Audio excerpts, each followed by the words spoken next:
Bonjour les amis, bienvenue de retour sur Histoire Reddit. Oh là là, par où est-ce que je commence avec celle-ci? Alors imaginez votre partenaire vous fait asseoir, les yeux brillants, et vous annonce qu'il ou elle a décroché le job de rêve. Gros salaire, opportunité incroyable, nouvelle ville. Vous êtes fier, vous êtes heureux pour cette personne, parce que c'est ce que fait un bon partenaire, pas vrai? Adorable. Vraiment adorable. Sauf que, plot twist, ce job n'a jamais existé. Même pas un peu. Genre, même pas de loin. Et ça, ce n'est que la scène d'ouverture, mesdames et messieurs. Ça devient bien pire après. On parle de destruction de biens, de faux rapports à la police, de visite des services de protection de l'enfance, de tests antidrogue, de tribunaux, d'ordonnances d'éloignement et malgré tout ça, cette personne pensait être la victime. Honnêtement, je suis resté bouche bée en lisant ça. Et pourtant, j'en lis des histoires folles. Alors accrochez-vous, prenez un snack, installez-vous parce que cette histoire va vous faire remettre en question tout ce que vous pensez savoir sur les gens. Ma femme a détruit toute la maison après que j'ai découvert qu'elle prévoyait de déménager dans une autre ville et d'emmener notre fils avec une fausse offre d'emploi, mais maintenant, c'est dans une cellule de prison qu'elle va emménager. Merci de m'avoir lu, et merci à tous ceux qui prendront le temps de commenter. Je sais que ce ne sera pas une lecture facile, car ma femme a complètement perdu pied.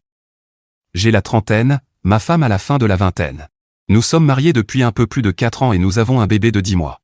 Jusqu'à récemment, nous avions une vie plutôt normale et tranquille, pas dans un mauvais sens, juste sans histoire comparée à ce que je vais raconter.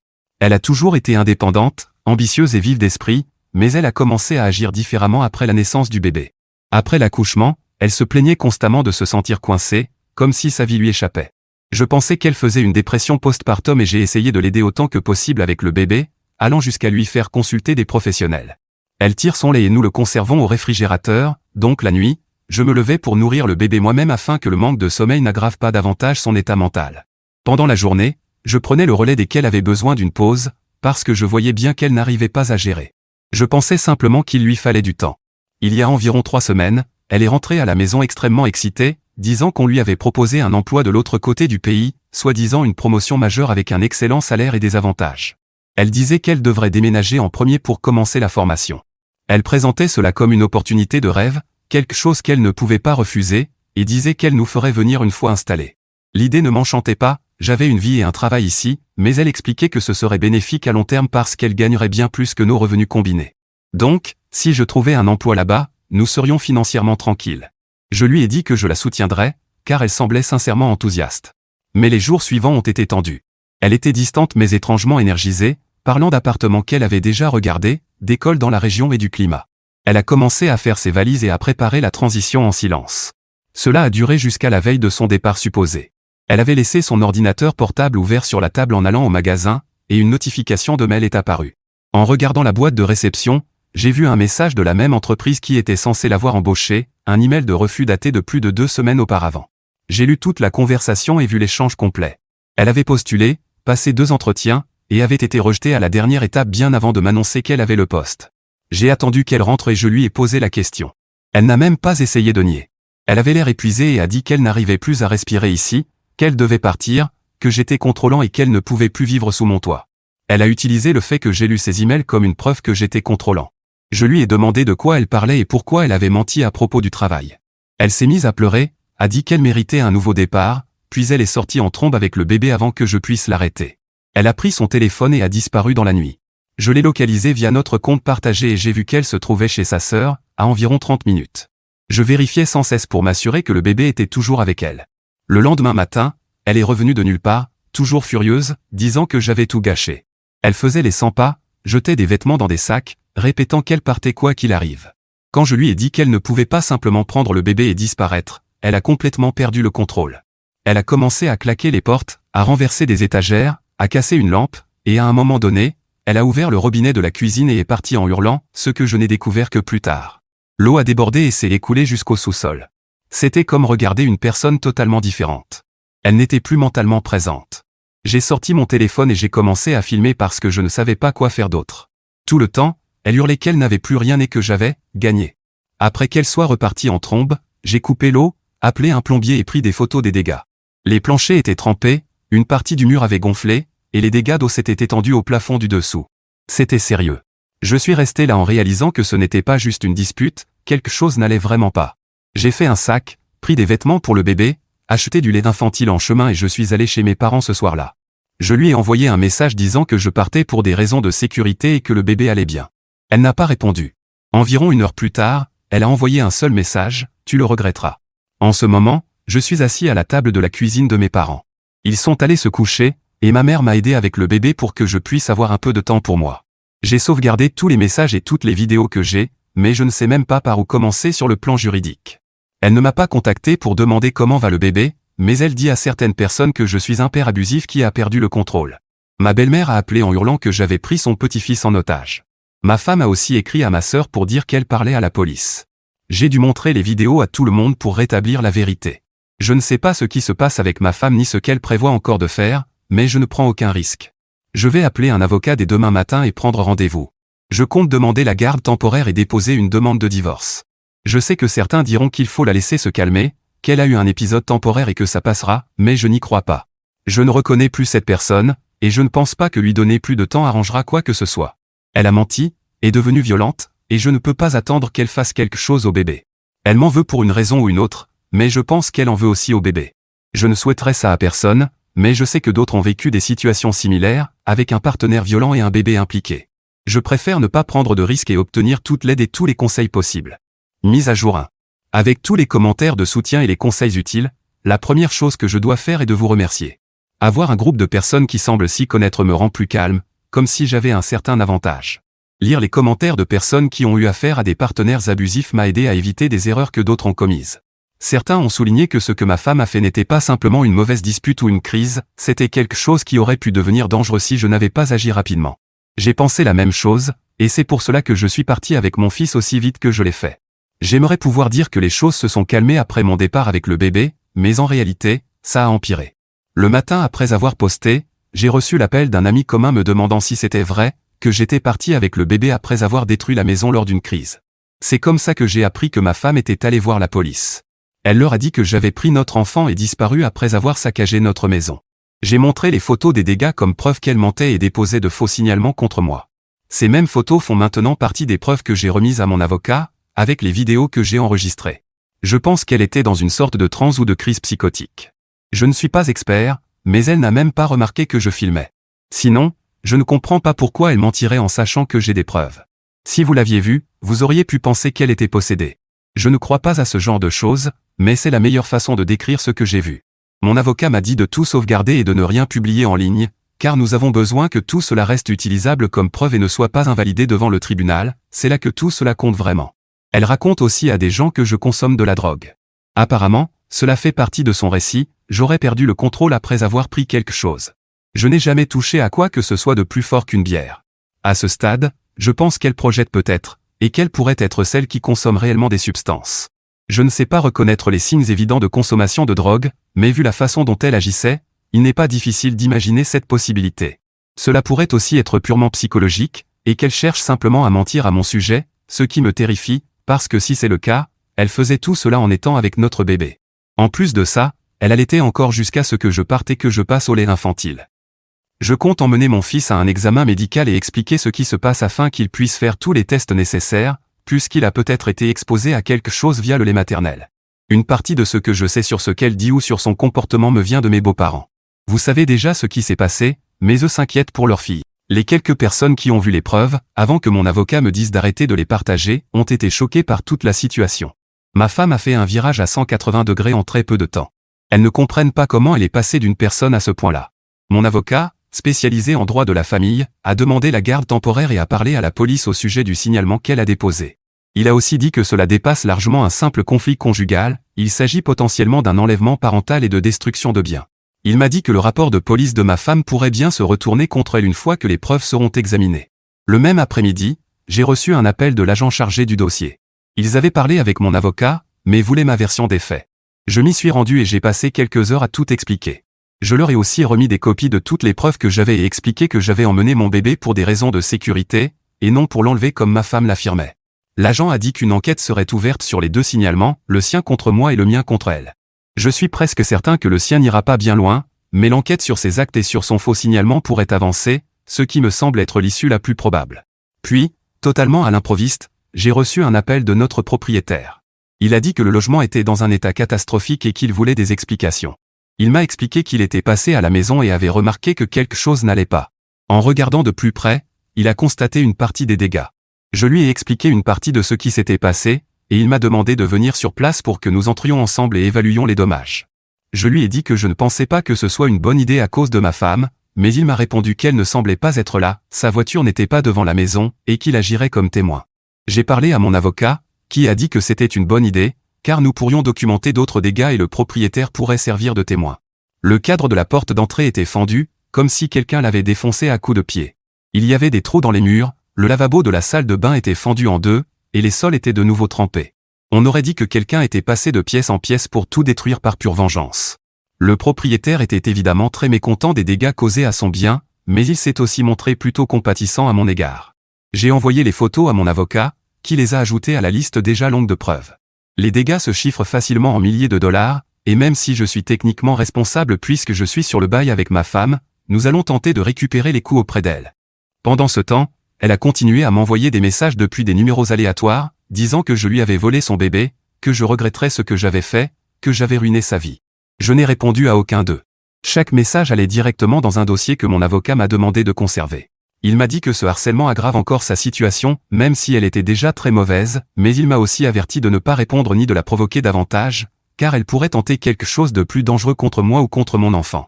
Pour l'instant, je reste chez mes parents.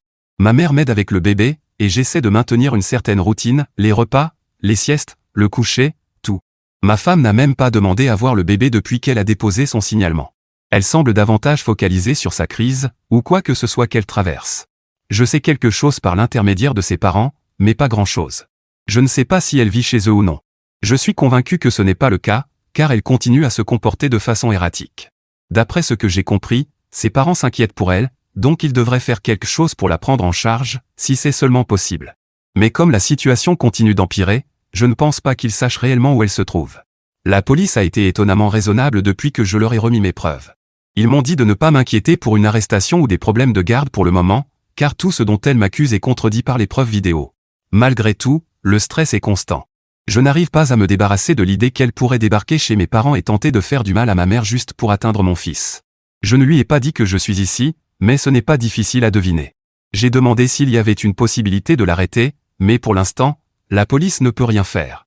Selon eux, elle n'a pas été violente envers moi ou le bébé, seulement envers les biens matériels. Ok, je dois m'arrêter une seconde ici, parce qu'il y a une vérité inconfortable. À ce moment-là, elle ne pensait absolument pas à ce bébé. Elle pensait à gagner. À lui faire du mal. Et le fait qu'elle allaitait encore tout en consommant possiblement des substances? Là, ce n'est plus un simple craquage. C'est un schéma de décision prise autour d'un nourrisson totalement vulnérable qui n'avait aucun contrôle sur tout ça. Ce que toute cette histoire m'a appris, c'est que les systèmes censés protéger les innocents peuvent être détournés et utilisés comme des armes entre de mauvaises mains. Et le plus effrayant? Ça a failli marcher. Un jour plus tôt, pas de test antidrogue. Pas de résultat. Pas de preuve. Et soudain, le gentil passe pour le méchant. Mise à jour 2. Après avoir déposé les rapports de police et lancé la procédure de garde temporaire, les choses se sont calmées, pendant environ une semaine.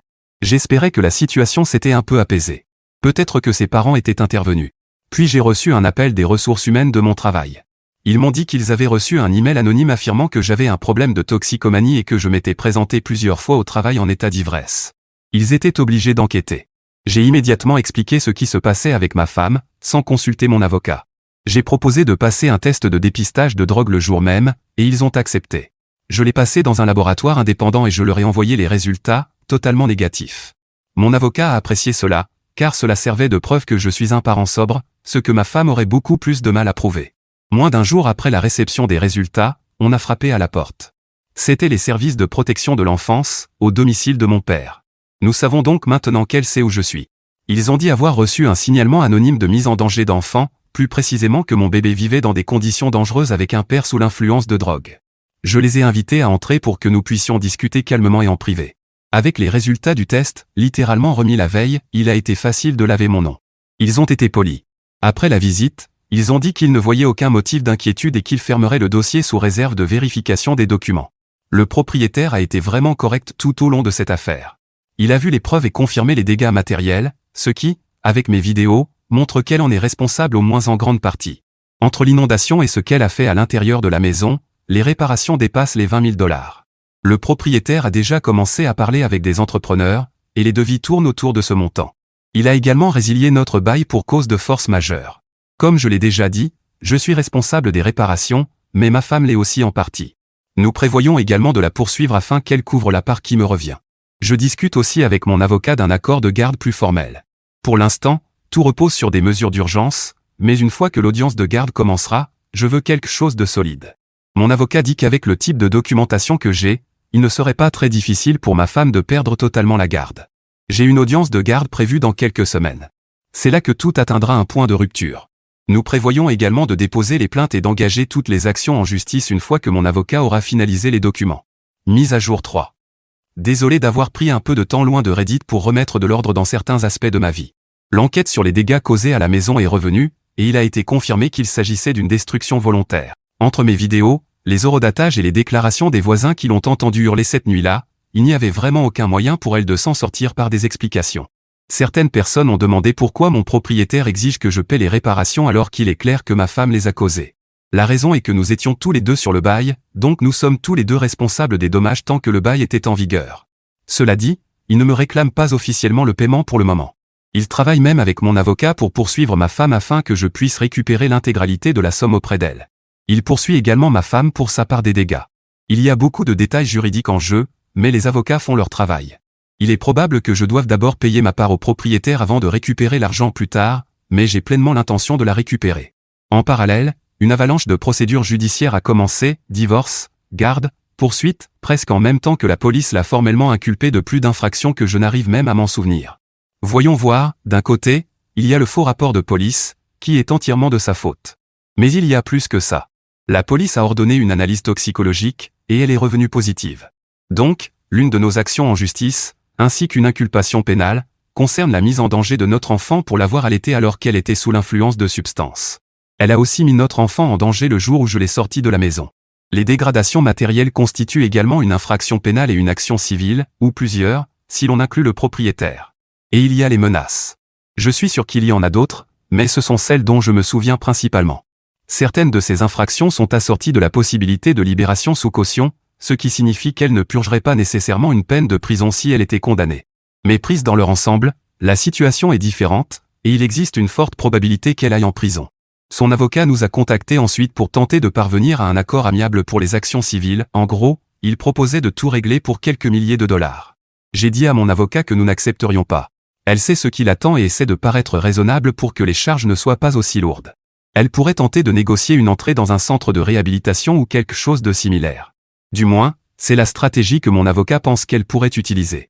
Cela pourrait aussi l'aider dans le cadre d'un arrangement de garde. Ce n'est pas suffisant pour nous, surtout au vu de l'ampleur des dégâts qu'elle a causés. Je n'ai également aucune intention de l'aider à redorer son image ni de demander une garde partagée ou quoi que ce soit de ce genre. Je ne veux pas que cette femme approche son enfant. Une personne dépendante à ces substances a de fortes chances de le rester toute sa vie. Je ne dis pas qu'elle ne peut pas changer, mais je ne veux pas que mon enfant se retrouve pris au milieu pendant qu'on découvre si elle en est capable. À peu près à ce moment-là, elle a commencé à m'envoyer d'étranges emails émotionnels. Un jour, elle suppliait pour obtenir mon pardon et promettait de se faire aider. Le lendemain, elle m'accusait d'avoir détruit sa vie. Cela a fini par atteindre un point où j'ai dû la bloquer partout, sauf sur un seul compte email surveillé que mon avocat maintient uniquement pour les communications liées à la garde. Je n'arrive toujours pas à croire à la vitesse à laquelle tout s'est effondré. Elle allait mal durant les derniers mois du mariage, mais je pensais que ce n'était que de la dépression postpartum. Je pense toujours que cela a joué un rôle, mais elle y a mêlé des drogues et d'autres choses qui ont rendu la situation bien pire. Quant à mon fils, il a eu plusieurs examens médicaux et ne semble pas présenter d'effets durables de tout cela. Peut-être avons-nous eu de la chance. Peut-être que mon ex-femme, bientôt ex-femme, a pris certaines précautions pour éviter de lui nuire. Ce serait la seule chose positive que je pourrais dire à son sujet. Malheureusement, elle a aussi commencé à apparaître devant mon nouvel appartement. Je n'ai aucune idée de la façon dont elle a trouvé l'adresse. J'ai déménagé pour des raisons de sécurité et n'ai dit à presque personne où je vivais. La première fois que je l'ai vue, elle était simplement assise dans sa voiture, phares éteints, mais j'ai reconnu le véhicule. J'ai appelé la police. Ils sont venus, lui ont dit de partir et l'ont averti. Elle est partie sans faire trop de scènes. Une semaine plus tard, elle est revenue. J'ai pris une autre vidéo et l'ai envoyée directement à mon avocat. Cela a suffi pour un nouveau rapport de police. Depuis, elle garde ses distances, et nous avons demandé une ordonnance restrictive d'urgence contre elle. Malgré tout, La seule chose qui me donnerait vraiment la paix serait que tout cela se termine. L'ordonnance restrictive ne me fait pas me sentir très en sécurité, parce que si elle est toxicomane, ce n'est pas une loi qui l'empêchera de faire ce qu'elle veut. Seule la prison l'en empêcherait. Elle a été arrêtée pendant quelques jours après le dépôt officiel des charges, mais elle a été libérée sous caution, et apparemment, le fait de se trouver près de mon appartement ne viole pas les conditions de sa libération sous caution. Si quelqu'un peut m'expliquer cela, je lui en serai reconnaissant, parce que ça n'a aucun sens pour moi. Je ne veux pas me plaindre du système judiciaire, car jusqu'à présent il semble fonctionner, mais je ne dirai pas non plus qu'il est parfait. Certains pourraient penser qu'en tant qu'homme, je ne devrais pas avoir peur d'une épouse et mère violente, mais il n'y a pas grand-chose que je puisse faire si elle m'attaque avec une arme. Il n'y a pas grand-chose que je puisse faire non plus quand ma mère vient m'aider à m'occuper de mon enfant, ce qui est d'ailleurs ma principale théorie sur la façon dont elle a découvert mon lieu de résidence, en suivant ma mère. Je ne lui en veux pas. Elle m'aide déjà énormément, et ce ne serait pas juste de la blâmer pour ne pas s'être rendu compte qu'elle était suivie. Mise à jour 4. L'audience de garde a eu lieu la semaine dernière, et je ne pense pas que j'oublierai un jour comment cela s'est passé. C'était brutal. Connaître la vérité est une chose, être assis dans une salle d'audience et voir toute sa vie étalée de cette manière en est une autre. Mon avocat est passé en revue tous les éléments, et la partie adverse a essayé de présenter les choses comme si elle avait subi une crise de santé mentale déclenchée par mon comportement soi-disant contrôlant. J'ai dû rester assis en silence et l'écouter mentir, sauf quand on m'autorisait à parler. C'était horrible. Quand ils ont diffusé la vidéo où elle détruit tout, elle s'est complètement effondrée et a commencé à pleurer. Au moment de son témoignage, elle n'a même pas pu aller jusqu'au bout. Finalement, le juge a dû ordonner une suspension d'audience. Lorsque le tribunal a repris, le juge m'a accordé la garde exclusive, sans aucun droit de visite, supervisée ou non, du moins jusqu'à ce qu'elle subisse une évaluation psychiatrique et reste abstinente pendant plusieurs mois. Mon avocat a dit que c'était le meilleur résultat que nous pouvions espérer. C'était ce que je voulais, mais je ne peux pas dire que cela m'ait fait du bien. Elle est toujours là dehors, encore plus en colère à cause de la décision rendue contre elle. Ce n'est pas comme si qui que ce soit pouvait réellement se sentir en sécurité. Le divorce a également été finalisé, et le partage des biens est terminé. En théorie, elle est censée payer une pension alimentaire pour l'enfant. Mais honnêtement, j'en doute fortement, et je doute que cela vaille la peine de se battre pour ça alors qu'elle est complètement croulante sous les dettes. Entre les avocats, les amendes, les poursuites, le divorce et la drogue, je ne pense pas qu'il lui reste quoi que ce soit. Je crois que ses parents l'aident financièrement, et je ne leur en veux pas pour cela. Ils m'ont assuré qu'ils lui apportaient de l'aide, et cela a empêché qu'elle continue à me harceler. Oui, ils défendent une personne terrible, mais en même temps, c'est leur fille, et ils essaient d'éviter de mettre leur petit-fils en danger. De tous les scénarios possibles, c'est le meilleur. Je préfère cela à l'idée qu'elle soit complètement incontrôlable et fasse quelque chose d'irréfléchi sans supervision. Les poursuites civiles et toutes les accusations pénales restent cependant en suspens. Comme je l'ai dit, la procédure concernant la destruction de la maison sera probablement difficile à gagner en termes de récupération effective de l'argent auprès d'elle. Néanmoins, nous poursuivons l'obtention d'un jugement favorable afin que la dette demeure jusqu'à ce qu'elle puisse payer. Attendez, je dois être honnête avec vous un instant, parce que la mise à jour m'a vraiment marqué différemment. Il a gagné. Garde complète, divorce finalisé, le tribunal a statué en sa faveur. Tout ce pourquoi il s'est battu, il l'a obtenu. Et il a littéralement dit, je ne peux pas dire que ça m'a fait me sentir bien. C'est la chose la plus honnête qui soit. Gagner devant le tribunal familial signifie quand même avoir perdu quelque chose qu'on ne récupérera jamais. La vie qu'il pensait construire est disparue. La mère que son fils méritait est disparue. Et maintenant, il doit apprendre à élever un enfant qui, un jour, posera des questions auxquelles il n'y a pas de bonne réponse. Voilà la vérité inconfortable dont personne ne parle. Les procédures se terminent. Le deuil, lui, continue. Mise à jour 5. Le juge a imposé une ordonnance restrictive de longue durée et a clairement indiqué que tout harcèlement, en ligne ou autre, constituerait une violation. L'évaluation psychiatrique a confirmé ce que de nombreux professionnels soupçonnaient. Elle a été diagnostiquée avec un trouble de la personnalité borderline et une dépression sévère, qui, combinée à la consommation de drogue, ont créé un cocktail dangereux. J'imagine que cela explique beaucoup de choses, mais cela n'excuse en rien ce qu'elle a fait. Elle a été reconnue coupable de la grande majorité des chefs d'accusation, en particulier les plus graves. Elle a désormais 4 ans et demi pour réfléchir à ses actes et chercher de l'aide pour son addiction pendant son incarcération. Je sais qu'il existe des programmes en prison, et le mieux qu'elle puisse faire est d'en profiter. Bien sûr, en prison, certaines personnes replongent encore plus profondément dans l'addiction, mais désormais, cela relève de sa responsabilité. Tout comme il relevait de la nôtre de déposer plainte pour des raisons de sécurité, les poursuites civiles ont aussi été un véritable cirque. Elle a perdu presque toutes les affaires et porte maintenant une dette massive. Nous avons réussi à utiliser les quelques biens qu'elle possédait encore pour payer les dégâts de la maison, mais j'ai dû couvrir ma part et je n'ai pas tout récupéré auprès d'elle. Cela, ainsi que la dette de pension alimentaire, restera en place de façon permanente, avec des intérêts qui s'accumuleront jusqu'à sa sortie. Je déteste devoir payer ma part, mais un contrat reste un contrat. Au moins, nous avons mis en place un plan de paiement avec le propriétaire, qui a également été utile concernant les poursuites pénales. Mon fils va bien. Il est trop jeune pour comprendre quoi que ce soit, il n'a que 2 ans. Il n'y a aucun problème d'adaptation lié à l'absence de sa mère. Il n'avait même pas encore appris à dire « maman » quand tout cela a explosé.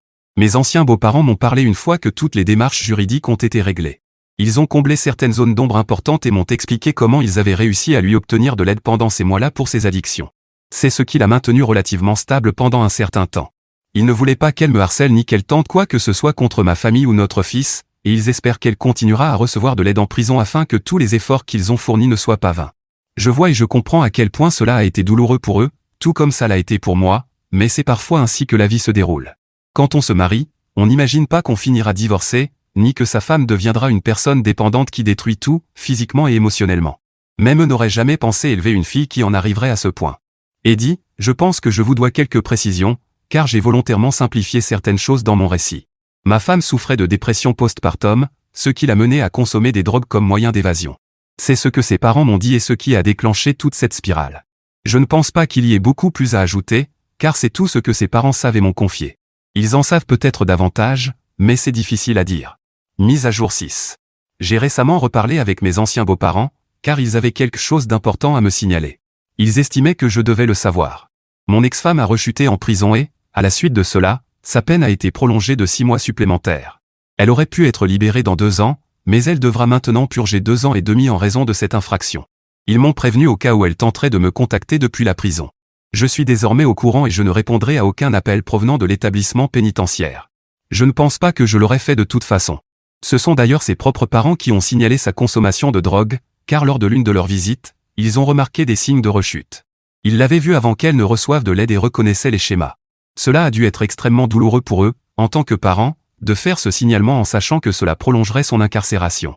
Quand je pense à ce que je ressentirais si c'était mon fils, je sais que cette décision a dû être terriblement difficile. Mais selon leurs mots, ils savent que ne pas lui apporter d'aide maintenant ne ferait qu'aggraver les choses à sa sortie. Si elle était libérée en étant toujours dépendante, elle retournerait probablement en prison encore plus rapidement. Sa meilleure chance aujourd'hui est de sortir de prison aussi sobre que possible, afin d'avoir une réelle chance de se reconstruire par la suite. Mon fils et moi allons bien. Nous menons une vie calme, sans grandes complications.